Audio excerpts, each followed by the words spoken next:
अगर श्री कृष्ण सामने खड़े हो और उसके बावजूद भी वो कह रहे हो अर्जुन को, इन चरम चक्षु से तू मुझे नहीं देख सकता है, तो वो बोलने वाली शक्ति कौन थी? जब किसी कृष्ण को तो देख ही रहे थे, फिर कैसे कह सकते हैं कि तुम इन चरम चक्षु से मुझे नहीं देख सकते हो? क्योंकि मैं परम धाम का वासी हूं, जहां सूर्य चंद्र तारों की रोशनी नहीं पहुंच सकती है। बहुत स्पष्ट तरीके से परमात्मा ने अपना परिचय दिया है। लेकिन आज हम सभी गीता जयंती मनाते हैं, लेकिन गीता के उस रचनाकार, उस पिता के बारे में क्यों नहीं बात करते हैं? आज ये संगोष्ठी में हम इसी बात पर विचार करेंगे कि वो पिता का सत्य स्वरूप, क्योंकि कृष्ण का शाब्दिक अर्थ लिया जाए तो आकृष्ट करने वाले, तो आकृष्ट करने वाली दो ही मूर्तियां थी।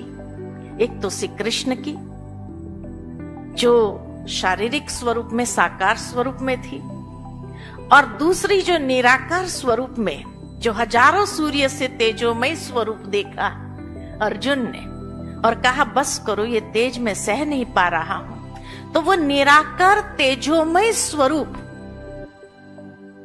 वो वास्तव में श्री कृष्ण के माध्यम से गीता ज्ञान दे रहे थे। और इसीलिए शिव के लिए भी ये महिमा गाई जाती है कि वह भी आकृष्ट करने वाले, क्योंकि जहां चारों ओर अंधेरा हो और कहीं एक छोटी सी दीपक की लाइट भी आ जाए, तो वो हरेक के ध्यान को आकर्षित करती ही है, आकृष्ट करती ही है। और इसीलिए शिव के लिए भी ये कहा जाता है सत्यम शिवम सुंदरम। अति सुंदर स्वरूप अगर है तो शिव का भी है। तो साकार श्री कृष्ण के माध्यम से बोलने वाली शक्ति, वो निराकार स्वरूप जो उसमें अवतरित हुई थी, जो कहते हैं कि मैं प्रकृति का आधार लेकर, प्रकृति को अधीन करके योग माया से प्रकट होता हूं, तो प्रकट होने वाले पिता परमात्मा और गीता माता है, जो ज्ञान दिया जिससे हमें अच्छे संस्कार प्राप्त होते हैं। लेकिन जब माता पिता का महत्व गुम हो जाता है, तब शायद धर्म ग्लानि संसार के अंदर होने लगती है। तो आज इसी पर ही हम सभी चर्चा करेंगे। आज का विषय मैं आप सबके लिए ओपन रखती हूँ। ब्रजमोहन भाई ने कहा कि गीता तो शाश्वत है, तो भगवान कृष्ण तो स्वयं ही स्वीकार रहे हैं कि अर्जुन तुम भूल गए हो, ये ज्ञान तो मैंने पहले व्यवस्था नाम के मनु को प्रदान किया था। भगवान कृष्ण पूरी गीता के 700 श्लोक में आपको एक बार भी श्री कृष्णवाच नहीं मिले, श्री भगवानुवाच है। वो कोई एक शरीर थोड़ी बोल रहा है, वो तो परम तत्व परमात्मा बोल रहा है। जी। और मेरे को कहना ये है कि गीता को बोलने की जरूरत नहीं थी, लेकिन समस्या ये पड़ी कि लोगों को मौन की भाषा समझ में नहीं आ रही थी। अर्जुन के सामने तो भगवान कृष्ण को मुखर युद्ध के मैदान में इसलिए होना पड़ा, वैसे तो कृष्ण चाहे तो पूरी सृष्टि पर पलट करके रख दें। वो युद्ध करने के लिए अर्जुन को प्रेरित कर रहे हैं, उसका मतलब ये नहीं है कि केवल वहां अर्जुन को ही प्रेरित करना है, वो हम लोगों को ज्ञान देना है कि तुमको भी युद्ध लड़ करके अपने धर्म की रक्षा करनी पड़ेगी। अगर आप कृष्ण की थ्योरी युद्ध समझते हैं कि कृष्ण युद्ध करवाना चाहते हैं, तो भागवत में भगवान कृष्ण उद्धव को, जो कि युद्ध करने वाला व्यक्ति है, क्षत्रिय है, आत्मज्ञान दिया, उसको आत्मज्ञान का उपदेश दे दिया। और आप इसको और समझे कि गीता के जितने भी प्रवक्ता हैं वो सब नीचे बैठे हैं और श्रोता ऊपर बैठे हैं। चाहे वो संजय हो, चाहे हनुमान जी हो, कोई भी आप देख लीजिए, अर्जुन ऊपर बैठा और कृष्ण नीचे बैठे, उधर धृतराष्ट्र ऊपर बैठा और संजय नीचे बैठे हैं, कृष्ण नीचे बैठे, हनुमान जी ऊपर बैठे हैं। इसका सीधा सा मतलब ये है कि गीता को अगर समझना है तो अपने लेवल से ऊपर उठ करके ही समझा जा सकता है।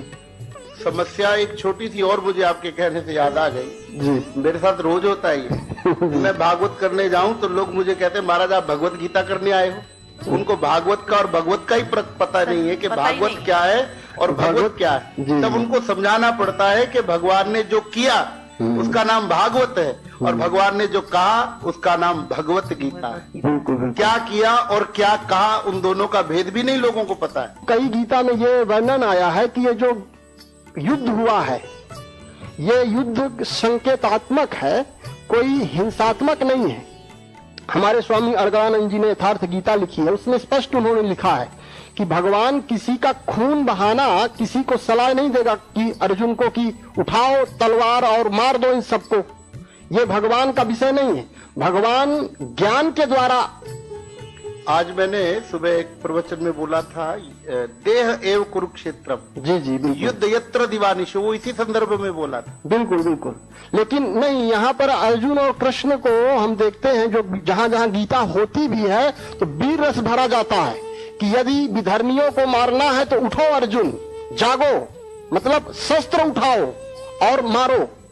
हमें यह नहीं समझ में आता है कि सनातन धर्म, जैसे कुछ हमारे हिंदू भाई मुस्लिम बन गए थे तो उनको बहुत लोगों ने धर्म परिवर्तन करा दिया, तो वो हिंदू से फिर मुस्लिम से फिर हिंदू बन गए। लेकिन किसी के अंदर यदि क्रोध है तो क्रोध का धर्म परिवर्तन कैसे होगा? शांति में परिवर्तन करना है क्रोध को, कौन कर सकता है? कोई माई का लाल हो, देखिए कैसे कर सकता है? जनेऊ पहना के पूजा पद्धतियां बदल जाती हैं। जी जी, पूजा पद्धतियों के बदलने का विषय अलग है। आप जो ये क्रोध की बात कह रहे हैं तो बिना ज्ञान के मिटने वाला नहीं। वही बात हम कह रहे हैं कि बिना ज्ञान के नहीं मिटने वाला है। हाथ में आप संकल्प लेकर के आपने कह दिया मैं हिंदू हूँ, लेकिन आप हाथ में संकल्प लेकर के ये नहीं कह सकते कि मैं शांत स्वरूप हूँ, आज से मैं शांत हो गया तो अब मुझे क्रोध नहीं आएगा। ये ज्ञान गीता सिखाती है। और मुख्य विषय है आज का जो है निराकार परमात्मा। हम भी गीता पढ़ते हैं, लेकिन ये सारी गीता कंफ्यूजन में है। कहीं पर लगता है कृष्ण बोल रहे हैं, कहीं लगता है कृष्ण किसी की ओर संकेत कर रहे हैं। दूसरे अध्याय में भगवान ने अर्जुन को कहा, नात्वे वाहम जातु नासो नात्वम नेमे जनाधिपाः ना चैवम ना भविष्यामः सर्वः वै मतः परम। फिर चतुर्थ अध्याय में भगवान कह रहे हैं, अजो भी सन्य नव्यात्मा भूतानाम ईश्वरोपि सन, मैं अजन्मा हूं। अब लो, एक बार कह रहे हैं कि तुम्हारे भी कई जन्म हो चुके हैं, मेरे भी कई जन्म हो चुके हैं। अब चतुर्थ अध्याय में कह रहे हैं मैं अजन्मा हूं, मैं जन्म नहीं लेता। अब इसको आप पढ़ोगे दोनों तरीके से तो समझ में आएगा कि कौन क्या बोल रहा है। पढ़ने वाला कंफ्यूजन में आ जाएगा, उसका दिमाग नहीं काम करेगा कि साकार बोल रहा है कि निराकार बोल रहा है। माता जी बोल रही हैं गीता माता बोल रही है कि गीता के पिता बोल रहे हैं। बड़ी अटपटी बात है। तो अभी आपने कहा ना कि ब्रजमोहन भाई जी ने आपको बताया कि गीता पे कहीं पर कृष्ण उवाच नहीं लिखा, श्री भगवान उवाच।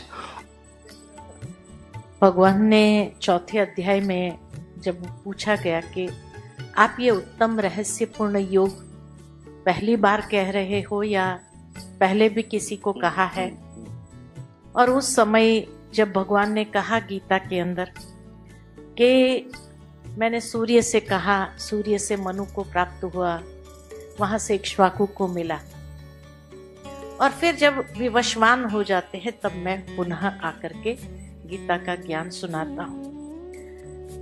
जब अध्ययन कर रहे थे तो यही आया कि क्या सूर्य को गीता के ज्ञान की आवश्यकता थी?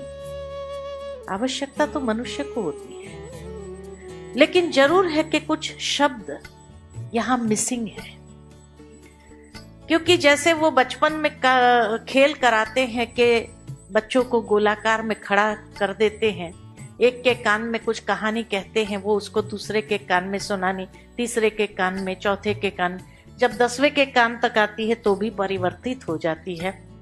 गीता आज से 5000 साल पहले अगर कही गई और आज कितनी बार उसका इंटरप्रिटेशन हुआ, और जिस स्वरूप में है नेचुरल है, उसमें से कई चीजें काट पीट होकर के बिल्कुल जो इसीलिए लोगों को समझ में नहीं आती। आदरणीय आशा दीदी जी भी हमारे बीच में पहुंच चुके हैं। जी जी, दीदी का भी हम इस सभा में बहुत बहुत अभिनंदन करते हैं, स्वागत करते हैं। यहाँ सूर्य को भी मतलब ये भौगोलिक व्यवस्था से नहीं ले लेना नहीं। चाहिए। सूर्य नाम के कोई व्यक्ति नहीं रहेंगे नहीं जिनसे नहीं सूर्य- नहीं नहीं, सूर्यवंशियों को कहा बिल्कुल, गया। बिल्कुल। सबसे पहले सूर्यवंशी- सूर्यवंशियों को कहा, वहां से मनु यानी चंद्रवंशियों को प्राप्त हुआ, ट्रांसेंड हुई।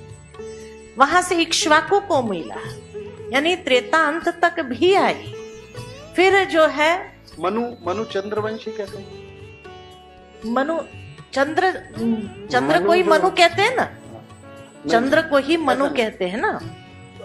सूर्य के वंशजों में ही ब्रह्मा जी के मानस पुत्र जो है ना वो मनु हुए। नहीं, वो हम बराबर है, जितने हम यहाँ बैठे हैं, लेकिन हम हर एक सबको मनुष्य इसलिए कहा जाता है मनवो वयम तव निर्देश कारिणा। हम लोग मनु जी की संतान है, मनु इसलिए की हमको- संतान है, इसलिए हमको इसलिए मनु त्योहार कहते हैं। वो बराबर है, दीदी का जो लेकिन अर्थ है चंद्रमा मन सो जाता, वो मन अलग विषय है, मनु अलग मन विषय से है। ही मनु को जोड़ा है। वो हाँ, जोड़ हम दीजिए। वास्तव में देवताओं की संतान सूर्यवंशी जी। चंद्रवंशी जो है वो हम ही है। जो सूर्यवंशी हमारे पूर्वज माने गए, चंद्रवंशी हमारे उसमें पूर्वज हो कोई गए। संदेह नहीं। और फिर जब कलयुग तक जब विवस्वान हो गए, विवस्वान यानी संस्कार रहित हो गए, तब भगवान को पुनः गीता ज्ञान देने के लिए आना पड़ता है। तो आज के युग में अगर देखा जाए तो संस्कार रहित तो हो ही गए ना, अब कई और संस्कार रहित हो गए, इसलिए परमात्मा को आना ही पड़ेगा ना, वही गीता ज्ञान पुनः सुनाने के लिए।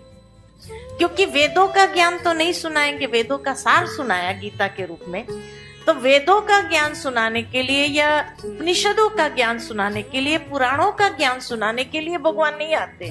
भगवान आएंगे तो गीता का ही ज्ञान सुनाने के लिए आएंगे। तो इसीलिए वो परमात्मा। हाँ जी। बहन जी, ऐसा है कि भगवान ने स्वयं कहा मैं फिर आऊंगा। कहा कि जब धर्म की गिलानी होगी मैं पुनः आऊंगा, मैं धर्म की स्थापना, सत्य धर्म की स्थापना करूंगा। इससे क्या पता लगता है कि परमात्मा स्वयं दोबारा आकर के सत्य बताते हैं और सत्य धर्म की स्थापना करते हैं। अब मेरे दिल से पूछो तो भगवानों वाच हम सूर्य गिन ले और भगवानों वाच की गीता पर टीका टिप्पणी करना, हम किसी अपने बुजुर्ग की बात पर कोई बच्चा टीका टिप्पणी करता है तो लोग पसंद नहीं करते। वो कहते हैं बड़ों की बात पे तुम क्या बोलोगे। और हम कितना साहस करते हैं कि हम बहुत खुश होते हैं कि हमने भगवान के महावाक्यों पर टीका टिप्पणी लिखी और वो बढ़ती जा रही हैं। आज भगवान की गीता तो अलग हो गई, नाम रखा जाता है तिलक की गीता, टैगोर की गीता। अब देखिए वेद व्यास जी की गीता कोई ले ले तो क्या वो गीता भगवान की गीता है। और दूसरी बात, एक एक श्लोक पर जितना कोई ज्यादा व्याख्या कर दे उसको बड़ा विद्वान गिना जाता है। वास्तव में गीता को डिल्यूट करना अर्थात हम जैसी है उसको वैसा समझें, उसकी बजाय हम उसके अंदर अपना व्याख्या क्या मतलब है तो अपनी बातें हम एक्सप्लेन करने की कोशिश करते हैं। सार ये है भगवत गीता में जो लिखा है कि भगवान आए, भगवान ने आकर गीता सुनाई, योग सिखाया और उससे सत्य धर्म की स्थापना हो गई। इस गीता शास्त्र को पढ़ने से तो भगवान ने नहीं कहा कि मैंने ज्ञान दिया, मैंने दे के पूरा कर दिया, अब ये शास्त्र हो गया शाश्वत और जो भी जिसको भी अपना कल्याण करना है वो शास्त्र को पढ़े और उसकी सदगति हो जाएगी। और उसके अलावा उसकी 4000 टीकाओं को पढ़े तो और भी जल्दी सदगति हो जाएगी। नंबर 1। दूसरी बात, भगवान शुरू में कह रहे हैं कि आत्मा अमर है, आत्मा शाश्वत है, आत्मा मरती नहीं। तो जब भगवान खुद कह रहे हैं आत्मा मरती नहीं और व्यक्ति को स्वाभाविक तौर पर भी अपना शरीर छोड़ ही देना, तो फिर भगवान क्या ऐसी सोच रखते होंगे कि किसी का गला कटवा दो तो मर जाएगा। गला कटवाने से आत्मा तो मरती नहीं, भगवान खुद कह रहे हैं। तो अगर किसी असुर का आप गला काट भी दें, उसकी जो आत्मा निकलेगी वो आसुरी आत्मा निकलेगी, वो पुनर्जन्म असुर के रूप में ले लेगी। तो किसी का वध करके, किसी के शरीर का अंत करके, जबकि उसकी आत्मा शाश्वत है, क्या हम पापियों का नाश कर सकते हैं? ये तो भगवान भी जानते हैं। इसलिए आप गौर से देखेंगे कि भगवान को ये कहना पड़ा कि मैंने जो ज्ञान दिया था, सूर्य आदि की डेफिनेशन भी छोड़ दें, मैंने जो योग सिखाया था वो काल अंतर से लुप्त प्राय हो गया, ये साफ कहते हैं। और उसी को मैं पुनः मैं सिखाने के लिए आ रहा हूँ। और इसको उससे जोड़ लीजिए कि जब जब धर्म की गिलानी होती है मैं आता हूँ, इससे साफ पता लगता है कि गीता के द्वारा जो कल्याण हुआ वो गीता के भगवान ने पुनः अवतरित होके किया, ना कि उसके यादगार शास्त्र के द्वारा हुआ।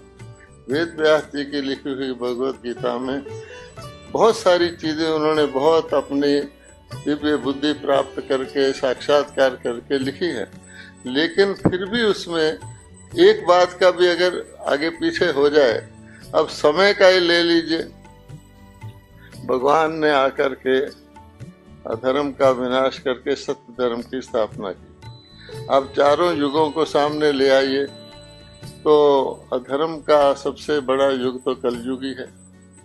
अच्छा, अगर हम देखें जब कलयुग है तो कलयुग में सभी लोग कलयुगी हो गए, या ऐसा भी हो सकता है कि कलयुग में कोई व्यक्ति सतयुगी हो जाए या त्रेता युगी हो जाए।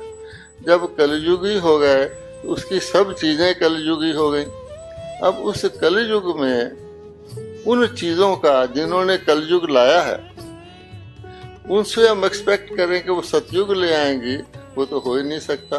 तो ऊपर वाला कोई ऐसा नया और न्यारा शक्तिशाली आएगा जो अवतार लेगा, जो ही कलयुग को सतयुग में बदलेगा, और वो भगवान है। तो भगवान सारे चक्कर को देख लीजिए, परमात्मा का अवतरण केवल और केवल कलयुग के अंत और सतयुग की आदि के संधि काल पे होता है, जिसको हम पुरुषोत्तम युग कहते हैं।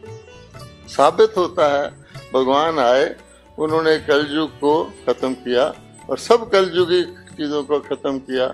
इसलिए भगवान कह रहे हैं सर्वधर्मान परित्यज, कि देखो जिनको तुम लोग धर्म मानते रहे हो वो तुम्हारे शारीरिक धर्म रहे, उनको छोड़ो और मेरी शरण में आओ। मन मना भव मेरे को याद करो, स्वयं भगवान कह रहे हैं। तो सारी गीता का सार ये निकलता है कि हम जब तक ये नहीं जानेंगे गीता का भगवान कौन है, तो हम किसको याद करेंगे। तो इसलिए गीता का भगवान, गीता जयंती मनाते हैं ठीक है, लेकिन गीता जिसने गीता सुनाई उसकी जयंती मनानी चाहिए, और वो है, उसके यादगार हैं भारत में, हमको उसको खाली खोजना है। और सब जानते हैं कि केवल और केवल हम एक को ही परमात्मा ने नमः कहते हैं। आप देख लीजिए, अन्य किसी को हम परमात्मा ने नमः नहीं कहते, केवल शिव परमात्मा ने नमः कहते हैं, अन्य सबको देवाय नमः कहते हैं। तो जब हमें पता है कि शिव परमात्मा ने नमः है, शिव परमात्मा है और गीता में भगवानो वाच है, तो गीता किसने सुनाई होगी, गीता में किसका ज्ञान होगा।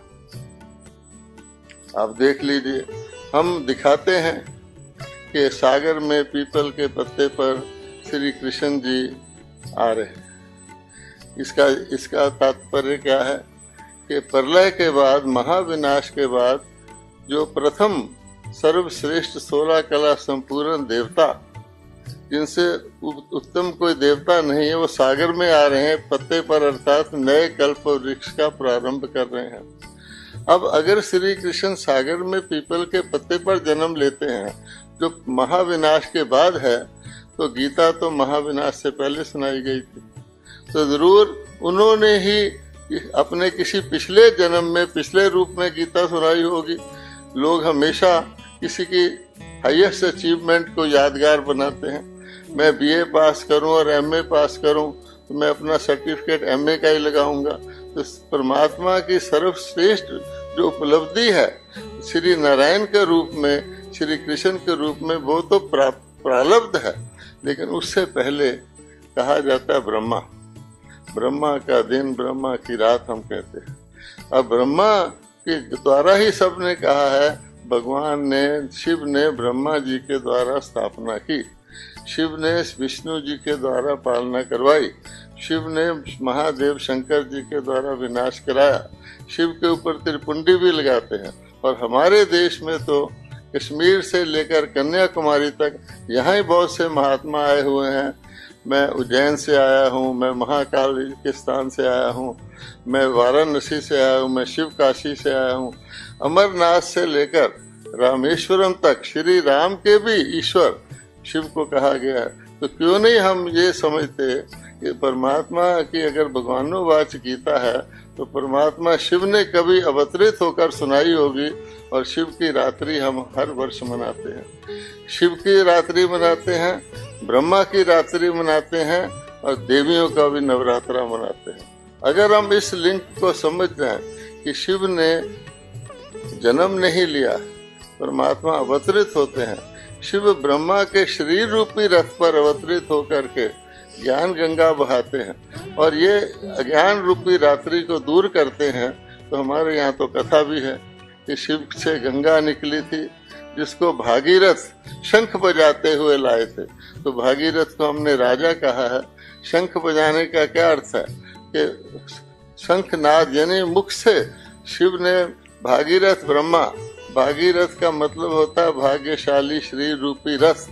वह भाग्यशाली श्री रूपी रथ जिसमें भगवान अवतरित होकर के उनके मुखारविंद से गीता सुनाते हैं, जिससे ब्राह्मण उत्पन्न होते। कहा गया है सच्चे ब्राह्मण, असली ब्राह्मण ब्रह्मा जी के मुख से निकले थे। और गीता के 3rd अध्याय में लिखा भी हुआ है कि ब्रह्मा जी के द्वारा कल्प की आदि में एक यज्ञ रचा गया था, जिससे देवता उन्नत हुए थे और वृद्धि को पाए थे। अर्थात देवता कोई ऐसे नहीं, उन्हीं आत्माओं को भगवान ने अडॉप्ट किया था। जैसे जिसको कहते हैं गोद के बच्चे बनाया था, ये मुख के द्वारा ज्ञान देकर ब्राह्मण बनाया था।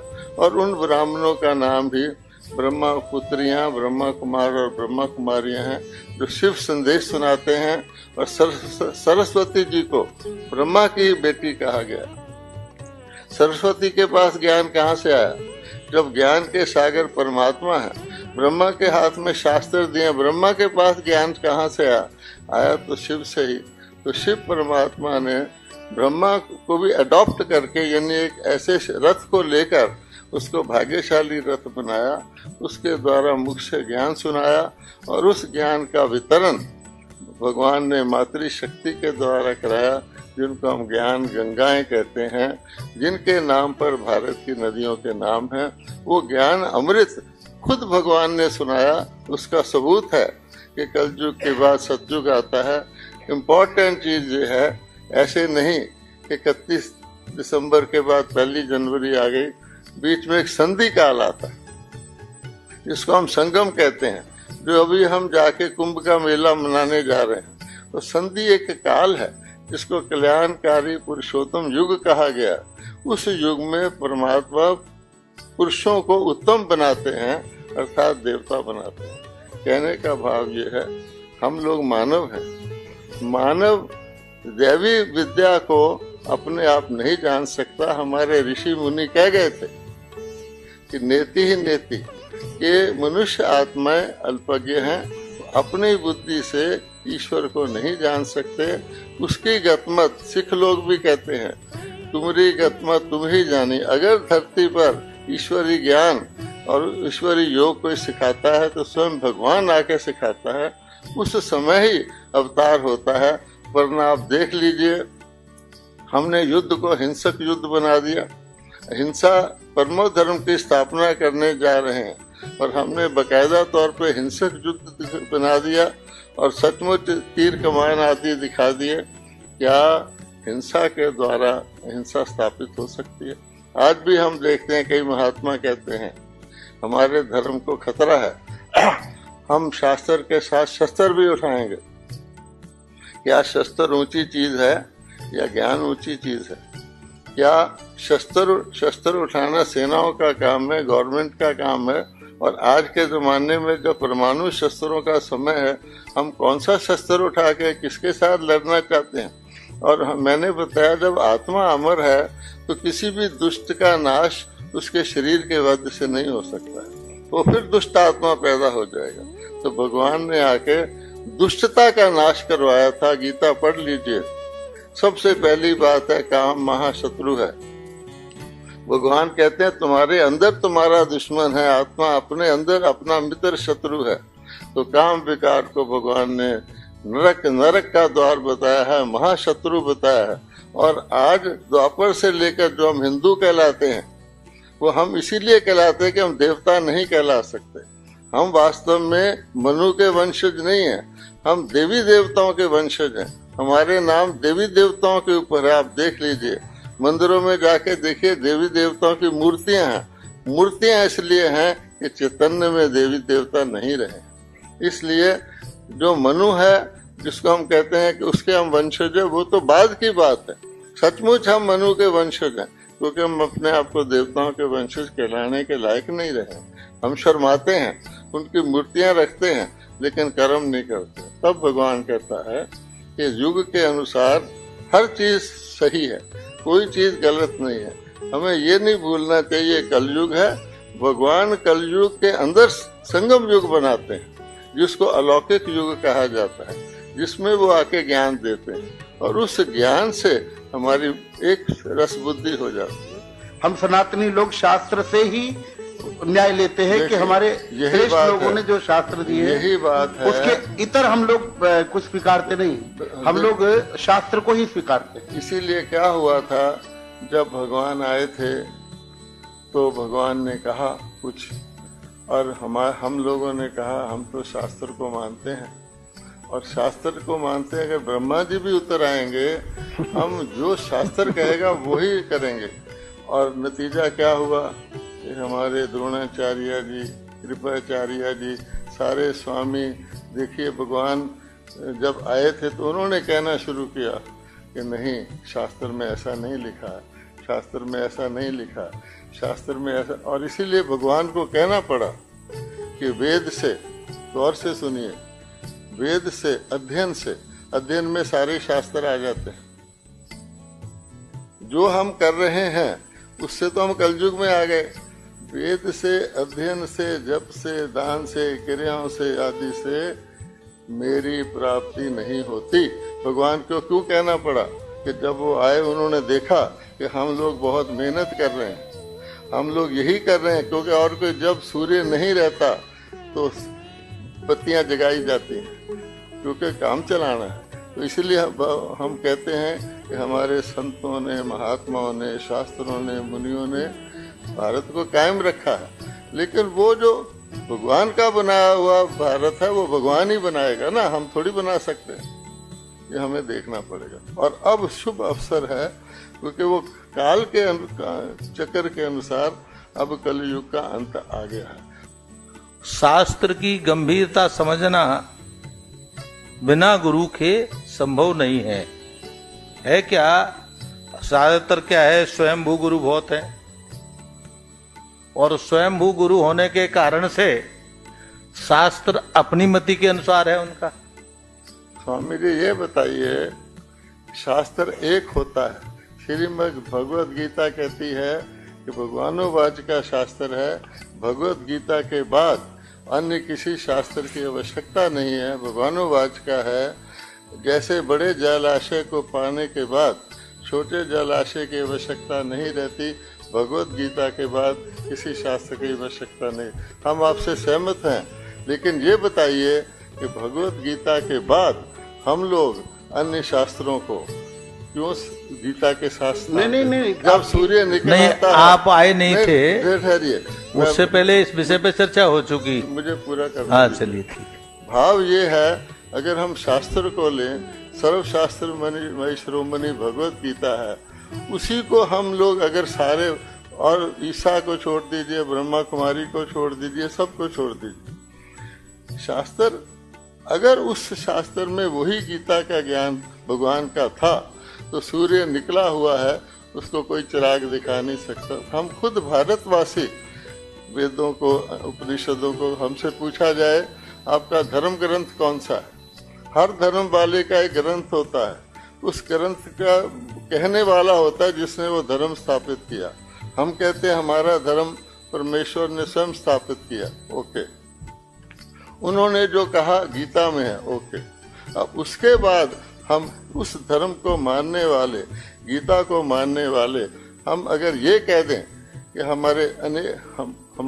हमारा धर्म शास्त्र कौन सा है, हम कह दें एक, हमारे तो वेद, पुराण, उपनिषद, भागवत, महाभारत, तो क्या समझा जाएगा कि हमने पहले तो ये भ्रम हमने डाला, उस भ्रम को दूर करें। ऐसा नहीं कि कोई लोग अपने आप को भगवान कहने के लिए या ऐसे के लिए करते हैं। इसीलिए गीता में ही भगवान ने कहा, मैं नहीं कह रहा हूँ, पढ़ लीजिए, उसमें 3 बार कहा है कि वेद हमारा सर्वश्रेष्ठ शास्त्र गिनते हैं, अध्ययन से उसमें सारे शास्त्र आ जाते हैं। और आप स्थिति को सामने लाइए कि भगवान आके कह रहे हैं कि मैं कुछ कहने आया हूँ, और उनके सामने कौन खड़े हैं कि नहीं, वो हमारे शास्त्र वाले खड़े। इसलिए शास्त्र से ऊपर शास्त्र का दाता है, जिसने वो शास्त्र का ज्ञान दिया, तो हम उसकी ओर ध्यान दें। जब हम कहते गुरु शास्त्र को समझा सकता है, तो गुरु कौन है? जिसने वो शास्त्र को बोला है। बाकी गुरु जो है वो तो आप जानते हैं कि एक सतगुरु है, बाकी गुरु है। ग्रंथों का जो शाश्वत अर्थ था वो था, है और रहेगा। हमने अपनी बुद्धि से समझ लिया, वो एक अलग बात है। ये भी आप इसी को आप ले लें।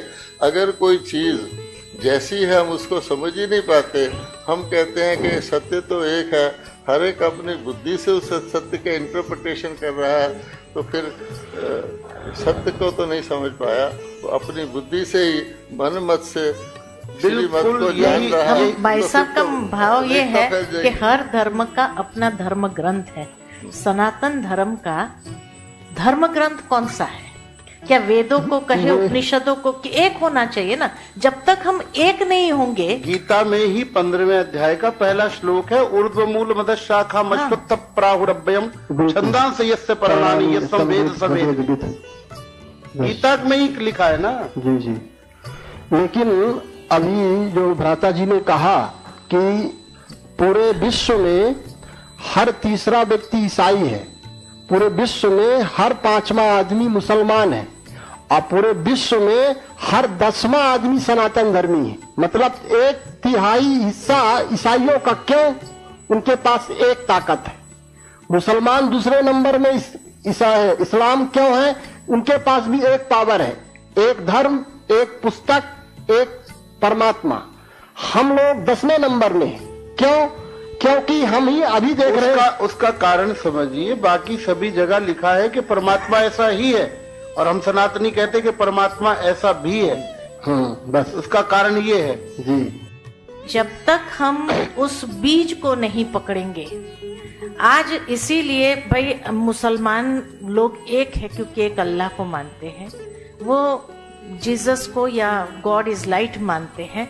लेकिन हमने जिसको भी पूछो उसका अपना भगवान, जिसको भी पूछो उसका अपना भगवान। तो बीज से हम टालियों में चले गए, हम वो पत्तों में चले गए, लेकिन बीज को पकड़े ना हम सभी।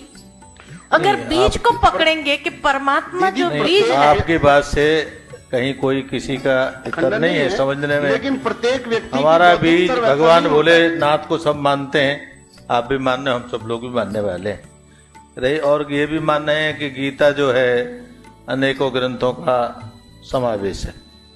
हमें गीता को भी मानने में कोई दिक्कत नहीं है और मानना ही चाहिए। और इस बात से मैं आपकी से सहमत हूँ व्यक्तिगत रूप से कि गीता ग्रंथ को मान करके अगर हम चले, बाकी ग्रंथों को हम नकार नहीं रहे, बाकी ग्रंथ भी हैं, उनका अपना महत्व है।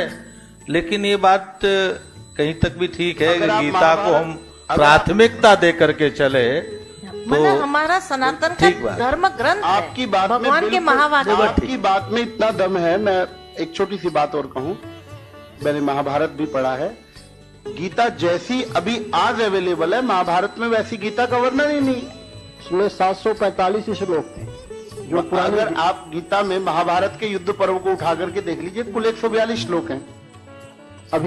अभी आप मैं अभी मंगवा लीजिए किसी भी 1 लाख श्लोकों में 142 मात्र। नहीं, गीता के संदर्भ में जी, जो गीता के आपके पास 700 श्लोक अवेलेबल है ना। हाँ। महाभारत का नाम है जय संहिता, उसमें केवल 142 श्लोक अवेलेबल है। सब खा गए सब।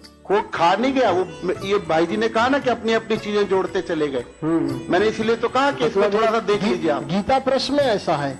अरे कोई भी प्रेस उठाइए आप, गीता को तो बाद में उठा लेंगे हम। किसी भी प्रेस को, चौखंबा को ले लीजिए, वेंकटेश को ले लीजिए, केवल 142 श्लोक हैं गीता के जो आपके पास अभी 700 अवेलेबल है।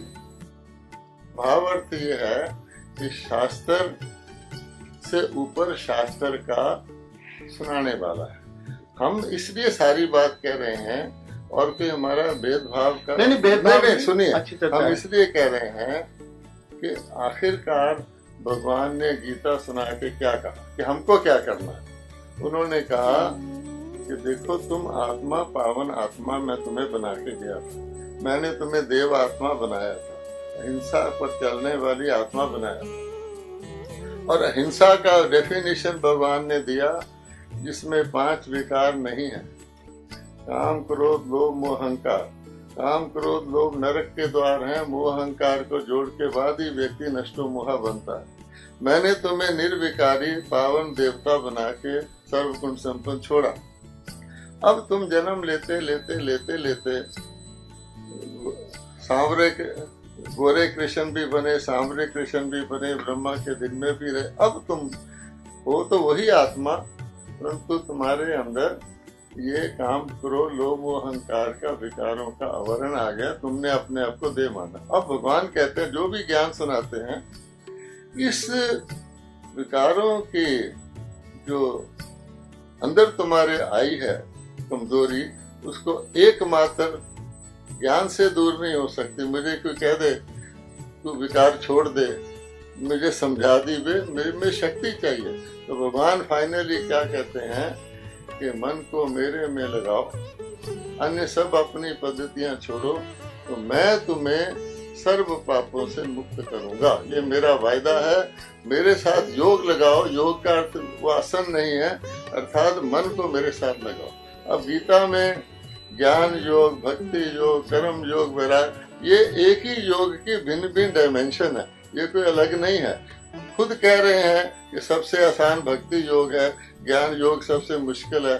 तो क्या भगवान कहेगा कि 4 तरीके हैं, एक बहुत मुश्किल है, एक बहुत आसान है, तो सीधा ही क्यों नहीं कह देगा आसान को अपनाओ। इसलिए उसके डायमेंशंस हैं कि योग के लिए ज्ञान भी चाहिए, योग के लिए डिवोशन भी चाहिए, अब कर्म करते हुए भी योग चाहिए, और योग के लिए कई चीजों का डिसिप्लिन चाहिए, संन्यास चाहिए। परंतु सार उसका ये है, मन को मेरे में लगाओ।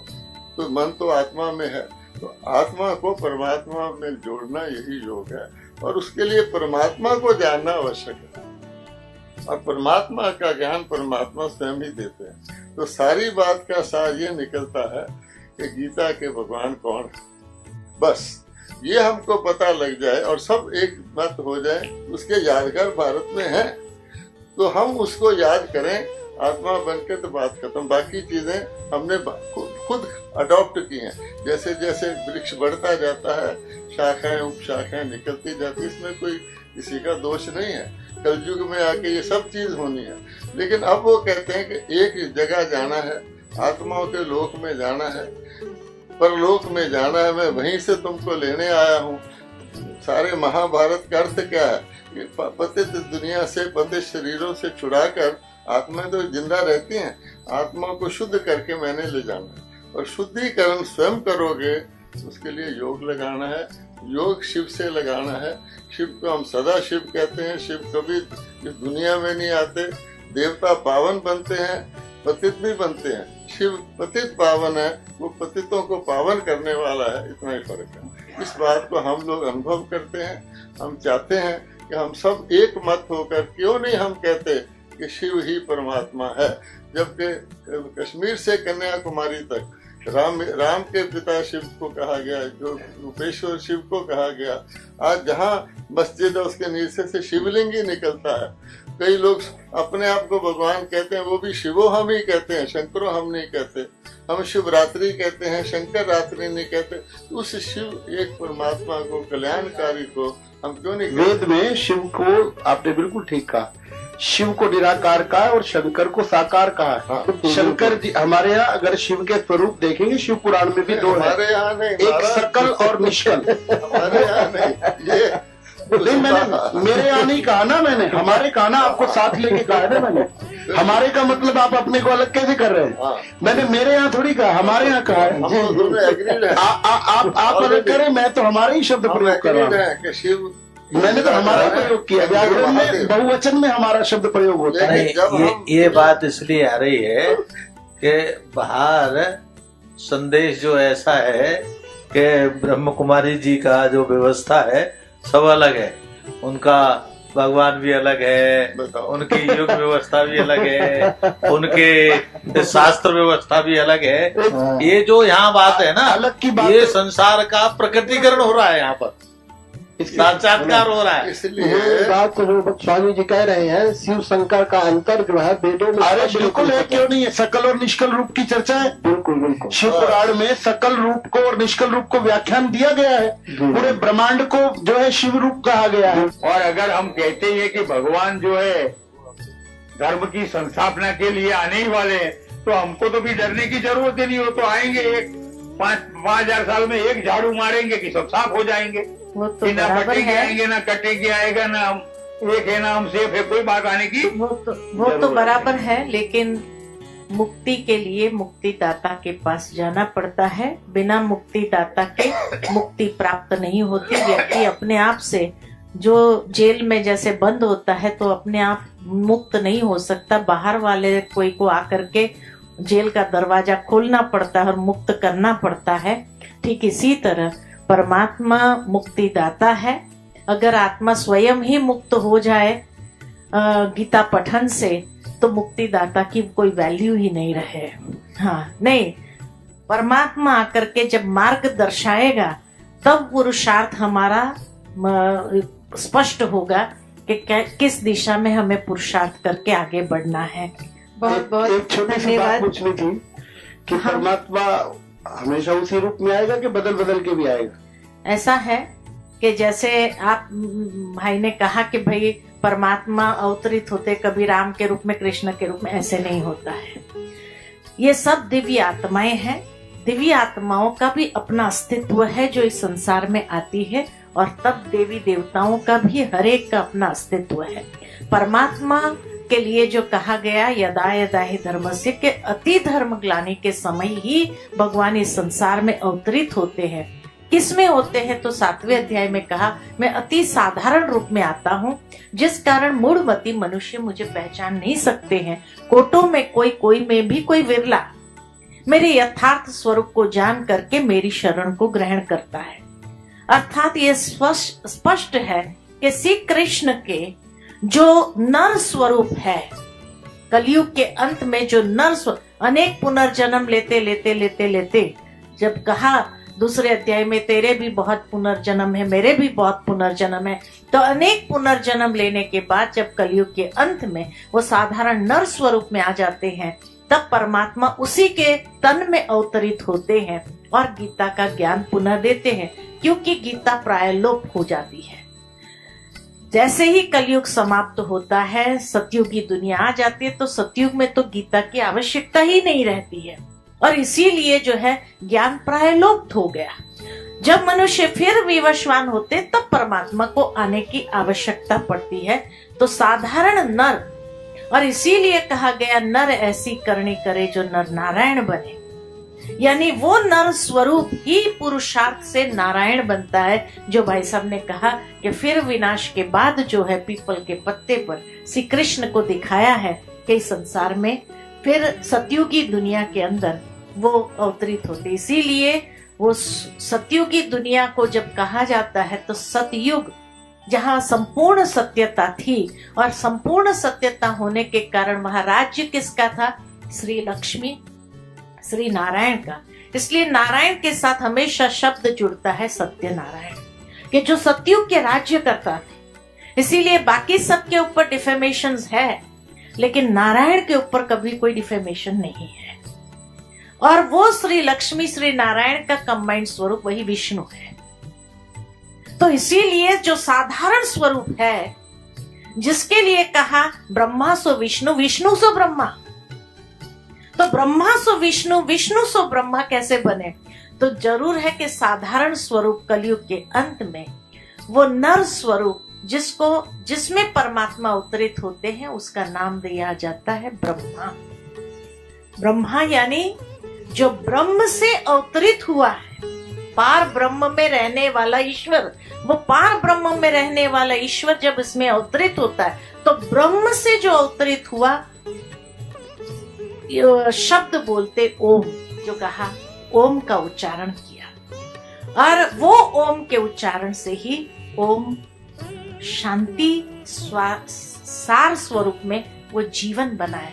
तो ब्रह्मा सो विष्णु, विष्णु सो ब्रह्मा। विष्णु से ब्रह्मा बनने में जो 84 जन्म हुए, और फिर ब्रह्मा सो विष्णु कैसे बनते हैं? पुरुषार्थ के माध्यम से। नर से सो श्री नारायण, नारी से सो श्री लक्ष्मी समान बनते हैं। तो इसीलिए ब्रह्मा जब नाम दिया, तो वो ब्रह्मा सृष्टि का सृजन करता उसको दिखाया, कि जिसके द्वारा ब्रह्मपुत्रियां भी इस संसार में अवतरित हुई, और उन ब्रह्मपुत्रियों के द्वारा ही सृष्टि का सृजन, नई सृष्टि का सृजन होता है, और फिर उस दुनिया में पालन करता विष्णु बनते हैं श्री लक्ष्मी श्री नारायण के स्वरूप में। तो इसीलिए ये सारा जो है खेल है। इसीलिए परमात्मा सारे अलग अलग युग में नहीं आते हैं, एक बार ही आते हैं, अधर्म के समय पर ही आते हैं। और आज कंफ्यूजन इसीलिए है हमारे सामने, क्योंकि गीता में कहा कि जब जब धर्म की ग्लानि होती है तब तब मैं आता हूँ। धर्म की ग्लानि सबसे अधिक कलयुग के अंत में ही होती है, तो एक बार आना चाहिए।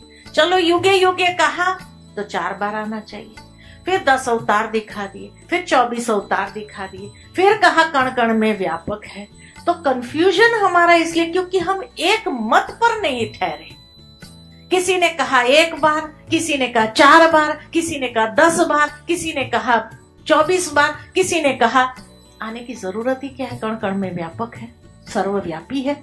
अब सर्वव्यापी है तो उससे तो धर्म ग्लानि हुई, या धर्म ग्लानि का नष्ट करे। तो परमात्मा को आकर के वो धर्म ग्लानि जो हमारे अज्ञानता से उत्पन्न हुई, उसको नष्ट करना ही पड़ता है। इसीलिए कहा कि वो एक बार ही आते हैं, बार बार नहीं आते हैं। सारे कल्प में, चतुर्युग में एक ही बार आते हैं। ऐसे ही है। एते चांस कला पुंसाम श्री कृष्ण सु भगवान स्वयं, एक सूत्र आता है। इसीलिए हमने अवतारों को भी कुछ अंशों में लिया है कि किसमें कितनी कलाएं। उसका मूल कारण भी जो आपने अभी कहा वो ऐसा ही है, बिल्कुल ऐसी चीज है। कहने में तरीका बदल सकता है, लेकिन हकीकत एक ही है कि वही जिस समय जितनी जरूरत होती है उतने अंश में आ जाता है। ज्ञान तो सागर है, बार आता है परमात्मा, एक ही बार आता है। बाकी दिव्य आत्माएं आई, सतयुग त्रेता, हम आते गए, धर्म पिताए। दिव्य आत्माएं भी तो उसी की है ना? नहीं, आत्मा अजर अमर अविनाशी, आत्माओं का विनाश नहीं होता है। आत्मा शाश्वत है, और शाश्वत जब कहा गीता के अंदर, मैं तलवार से कट नहीं सकता, अग्नि से जल नहीं सकता हूँ, पानी से भिगा नहीं सकते, हवा से सुखा नहीं सकते। भावार्थ यही कि आत्मा शाश्वत है, उसका विनाश नहीं होता है, न उसका टुकड़ा होता है कि हाँ भाई परमात्मा का एक टुकड़ा आ गया नीचे, ये नहीं तो होता। आत्मा शाश्वत है। आने जाने वाला तत्व क्या है फिर? हर आत्मा दिव्य आत्माएं है। सतयुग त्रेता के अंदर दिव्य आत्माएं है, द्वापर में धर्म पिताएं आए, और आती है ना? हाँ, वो आती है दिव्य आत्मा। दिव्य आत्माएं आएंगी, तो दिव्य आत्माएं तो है ना 33 कोटि। गोपाल तापने उपनिषद वेद कहता है कि कहाँ परमो देवा कस्मान मृत्यु प्रभेति कस्य ज्ञाने नाकलम विज्ञातम भवति, सबसे परम देवता कौन है? तो फिर वो आंसर मिलता है कि कृष्णोहा बहिरी परम देवता, श्री कृष्ण ही परम देवता है। गोविंदान मृत्यु भवे, उन्हीं बिल्कुल, गोविंद- सभी देवों में श्रेष्ठ श्री कृष्ण है। हाँ। सभी देवों में, सुनिए, लेकिन परमात्मा से श्रेष्ठ नहीं है। अब उसी में आते हैं। हाँ। भागवत जी में पहले स्कंद के दूसरे अध्याय का 11वां श्लोक है। ब्रह्मेति परमात्मेति भगवानिति शब्द थे, आप उठा के देख लीजिए। हाँ, देखिए 3 भागों में उनको बताया है कि ब्रह्मेति परमात्मेति भगवानिति शब्द थे, मतलब कोई ब्रह्म कहेगा, कोई परमात्मा कहेगा और कोई भगवान कहेगा। अब इसका भेद समझ लीजिए। ऐसा है, डिटेल में मत जाइए।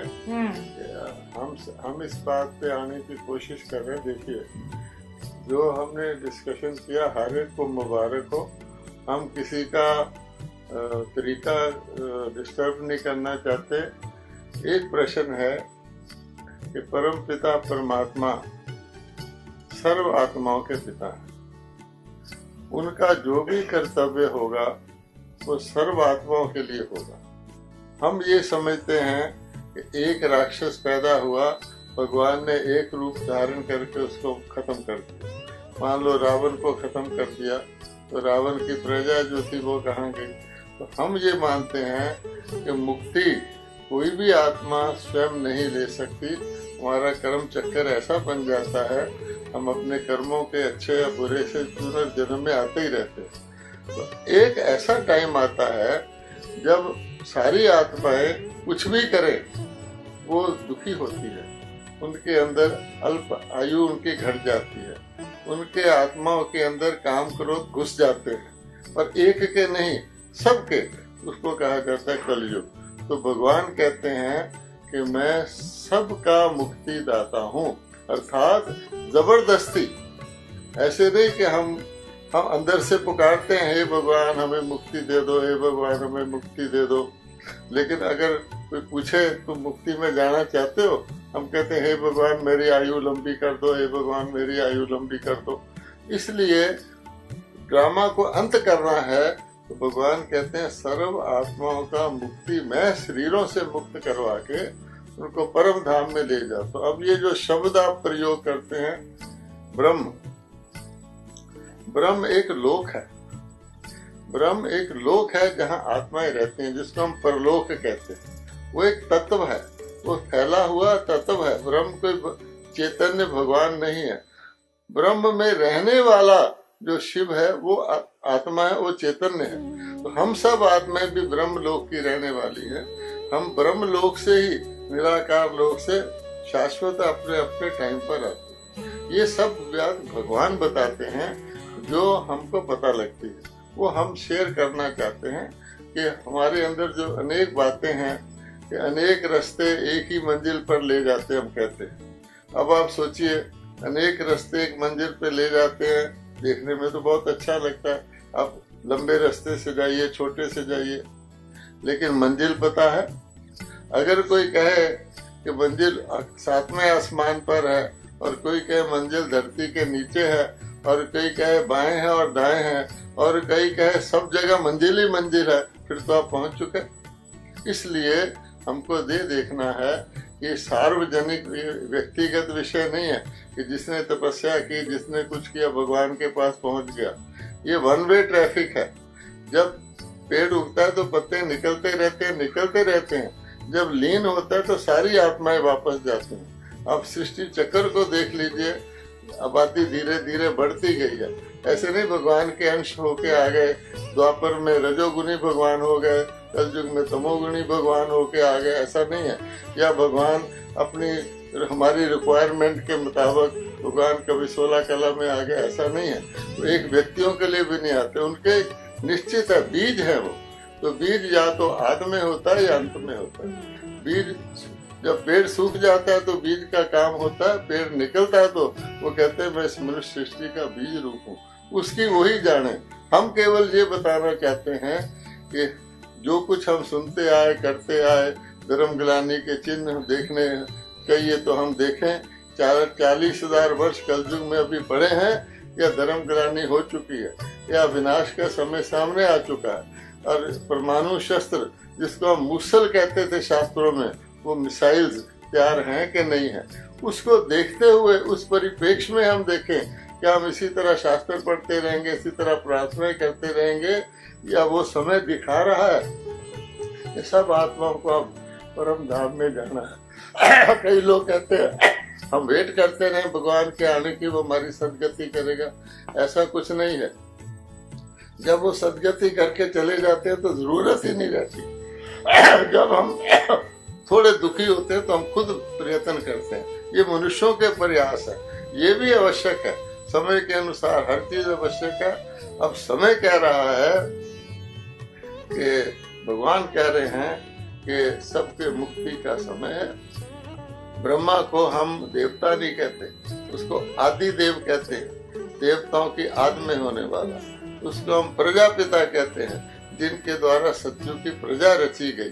तो जरूर सतयुग से पहले हुए आदि देव। तो वो कब हुए? कलयुग के अंत में तो देवता नहीं थे।